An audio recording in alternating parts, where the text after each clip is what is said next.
નમસ્કાર દર્શક મિત્રો, હું શીતલ મહેતા ન્યૂઝ ઓફ કચ્છમાં આપનું સ્વાગત છે।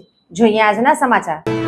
લાકડિયા તથા નાની ખેડોઈના બે શખ્સોને પાસા હેઠળ પકડવામાં આવ્યા। પૂર્વ કચ્છમાં પ્રોહિબિશનની પ્રવૃત્તિઓ પર અંકુશ લગાવવા પોલીસે મોટી કાર્યવાહી કરી છે। લોકલ ક્રાઇમ બ્રાન્ચે બે બુટલેગરોને પાસા હેઠળ વડોદરા મધ્યસ્થ જેલમાં મોકલ્યા છે। પોલીસ મહાનિરીક્ષક ચિરાગ કોરડિયા અને પોલીસ અધિક્ષક સાગર બાગમારના માર્ગદર્શન હેઠળ આ કાર્યવાહી કરવામાં આવી છે। એલસીબી દ્વારા ભચાઉના લાકડિયાના જુસ્સબ સુલેમાન ગગડા ઉંમર વર્ષ 37 અને અંજારના નાની ખેડોઈના કુલદીપસિંહ નરપતસિંહ જાડેજા ઉંમર વર્ષ 39ની ધરપકડ કરવામાં આવી છે। બંને આરોપીઓ બહારના રાજ્યમાંથી વિદેશી દારૂ મંગાવી તેનો સંગ્રહ અને હેરાફેરી કરતા હતા।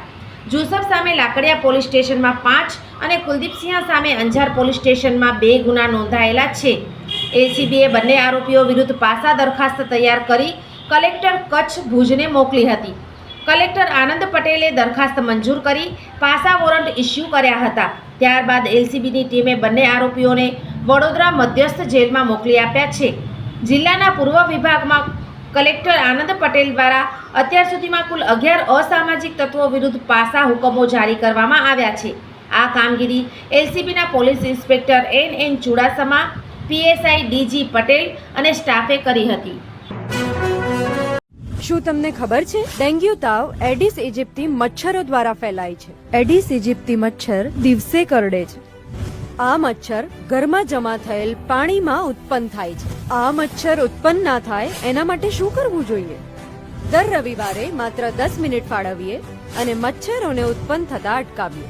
આપણા ઘરની અંદર તેમજ આસપાસના 10 મીટરના વિસ્તારમાં રહેલા ઉપયોગમાં લેવાતા પાણીના પાત્રોને હવાચુસ્ત ઢાંકણથી બંધ કરીએ। જેની જરૂર ના હોય એવા બિન ઉપયોગી સંગ્રહ કરેલા પાણીનો નિકાલ કરીએ। એટલું જ નહીં, આ બાબતની માહિતી આપણે આપણા આસપાસના 10 લોકોને આપી આપણા શેરી અને મહોલ્લાને મચ્છરજન્ય રોગચાળાથી બચાવીએ।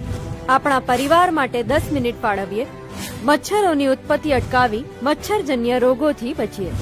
આરોગ્ય અને પરિવાર કલ્યાણ વિભાગ, ગુજરાત સરકાર દ્વારા જનહિતમાં જારી। દર્શક મિત્રો, આજે તારીખ 22 જુલાઈ 2025 આ હતા આજના સમાચાર। આવતીકાલે ફરી મળીશું, ત્યાં સુધી મને રજા આપશો। નમસ્કાર।